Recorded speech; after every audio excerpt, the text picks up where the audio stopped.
नमस्कार दोस्तों, मैं हूं कार्तिक चौधरी और आप देख रहे हैं तर्कवाद की संडे स्पेशल सीरीज के अंदर आप सभी का बहुत बहुत स्वागत है। आज की वीडियो के अंदर अपन बात करेंगे भारत की करंट इकोनॉमिक सिचुएशन के बारे में। हाल ही में जो जुलाई से ले तक सितंबर में जीडीपी ग्रोथ रेट नोट हुई थी, वो जो है पिछले 7 क्वार्टर की सबसे कम नोट हुई थी, जो थी 5.4%। अब इसके पीछे का क्या कारण है, जीडीपी इतनी कम नोट क्यों हुई है और इनके कारणों को दूर करने के पीछे हमारे पास क्या सॉल्यूशंस है, उनके बारे में आज की वीडियो में डिस्कस करेंगे। लेकिन उससे पहले हमारी रोजाना आने वाली एनालिटिकल और इन्फॉर्मेटिव वीडियोस आपके नॉलेज के ग्राफ को बढ़ा रही हैं, तो आप तर्कवाद को सब्सक्राइब कर लीजिए।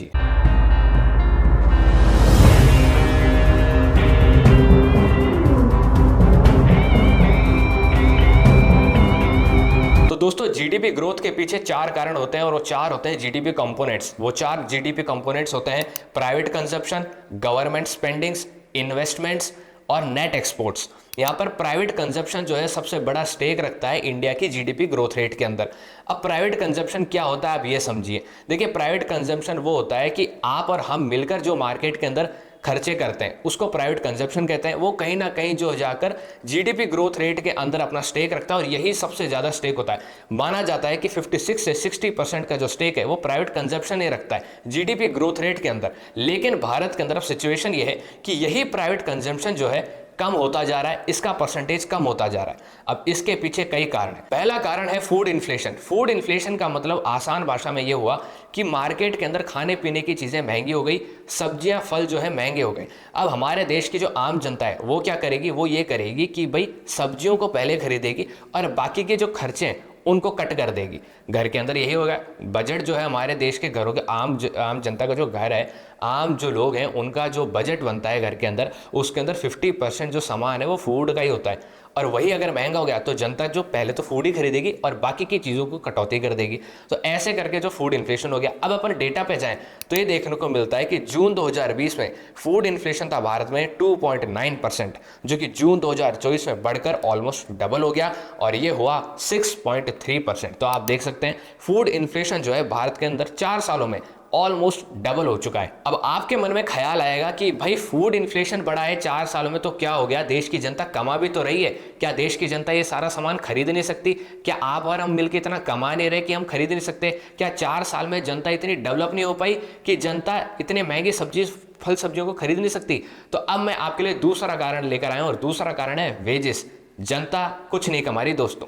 अब कैसे नहीं कमा रही, अपन डेटा देखते हैं। अपन इस डेटा को 2 पार्ट्स में डिवाइड करेंगे, रूरल और अर्बन। रूरल के अंदर अपन देखेंगे कि भाई average monthly wage growth rate क्या है और अर्बन के अंदर भी कंपेयर करेंगे।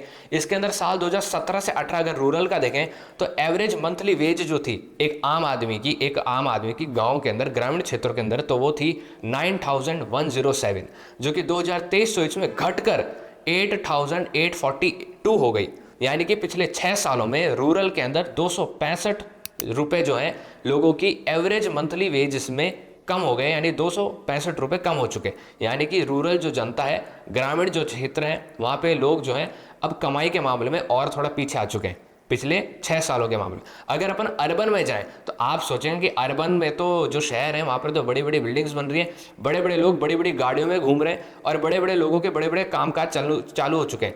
तो क्या यहाँ पर तो और अच्छी कमाई होगी? लेकिन यहाँ पर भी डेटा अलग चीज़ दिखाता है। डेटा ये दिखाता है कि साल 2017 से 18 में जो एक आम आदमी की शहर में कमाई एवरेज मंथली वेज जो थी वो 12,847 रुपये थी, जो कि 2023-24 में सिर्फ 159 रुपीज़ बढ़ी और ये बढ़कर हुई 13,006 रुपये। तो यहाँ पर भी जो है कोई खास ग्रोथ रेट देखने को नहीं मिली। यानी कि हमको समझ आता है कि जो एवरेज मंथली वेज है, ग्रोथ रेट है, वो भी बहुत कम है, वो कोई खास नहीं है। तो पहले तो फल सब्जियां महंगी हो गई यानी फूड इन्फ्लेशन से। दूसरा, जनता वेजेस कुछ कमा नहीं रही महीने का। अच्छा, ग्रामीण के अंदर 265 रुपये जो है पिछले 6 साल के मुकाबले कम हो गए और शहर के अंदर 6 साल के मुकाबले कुछ बढ़े तो वो सिर्फ 160 रुपये कुछ बढ़े। लेकिन जनता को इस मामले में जनता कुछ कमा भी नहीं रही, तो जनता कुछ मार्केट में खर्च भी नहीं कर रही, जिसके कारण प्राइवेट कंजम्पशन जो है कम हो गया। तीसरा मेन कारण निकल कर आता है मैन्युफैक्चरिंग ग्रोथ रेट।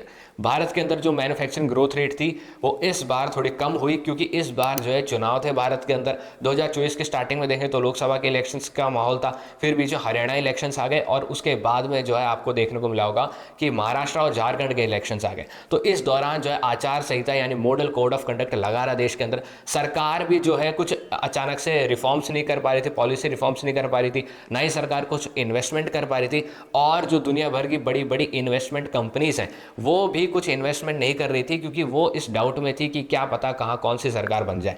इसलिए जो मैन्युफैक्चरिंग ग्रोथ रेट था ये भी ठप पड़ गया। अब आप सोचिए कि बार बार चुनाव होने से, मॉडल कोड ऑफ कंडक्ट लगने से कितना कितना नुकसान हुआ है देश को। तो क्या हमारे देश के अंदर दोस्तों सवाल उठना चाहिए, वन नेशन वन इलेक्शन लगना चाहिए कि नहीं लगना चाहिए? अब आपको वन नेशन वन इलेक्शन के बारे में डीप जानकारी चाहिए तो एडिटर इन चीफ विनम्र कूलाल ने इसके ऊपर एक अच्छी खासी वीडियो बना रखी है। डिस्क्रिप्शन में आपको उस वीडियो का लिंक मिल जाएगा, ये रहा आपके सामने उसका थंबनेल। और अपन आगे बढ़ते हैं वीडियो की तरफ। अब दोस्तों सवाल आता है कि इन सब चीजों के पीछे सॉल्यूशंस क्या है। देखिए सॉल्यूशंस दो ही निकल कर आते हैं। पहला ये कि आप इनकम टैक्स कम कर दीजिए। देखिए आपको आखिर में बढ़ाना क्या है, प्राइवेट कंजप्शन ही तो बढ़ाना है। तो प्राइवेट कंजप्शन बढ़ाने के लिए आप करोगे क्या? जनता के जेब में पैसा ज़्यादा भेजना चाहोगे, जनता के जेब में ज़्यादा पैसा होगा तभी तो प्राइवेट कंजप्शन बढ़ेगा, क्योंकि जनता जाकर उसको खर्च करेगी। तो आप एक काम कीजिए, इनकम टैक्स कम कर दीजिए। लेकिन हमारी जो सरकार है इनकम टैक्स कम नहीं करना चाहती, हमारी सरकार इनकम टैक्स को बढ़ाना चाहती है, क्योंकि सरकार खुद भी कमाना चाहती है। अब इनकम टैक्स अगर कम होता है तो जनता के पास जो है पैसा बचेगा जेब में, जनता उसको ज़्यादा खर्च करेगी, तो कहीं ना कहीं प्राइवेट कंजम्पशन को बूस्ट मिलेगा और जीडीपी को भी बूस्ट मिल जाएगा। इनकम टैक्स की कटौती यूएई, कतर, बहरेन, पनामा कई देशों के अंदर सक्सेसफुल साबित हुई, इसलिए मैं इस वीडियो के अंदर इस चीज को कोट कर रहा हूं। तो दूसरा पॉइंट निकल कर आता है रेपो रेट का। अब रेपो रेट जो चीज होती है वो आप समझिए क्या होती है। देखिए रेपो रेट जो होता है आरबीआई डिसाइड करता है, और रेपो रेट के तहत ही आपको जो है बैंक से लोन्स मिल सकते हैं।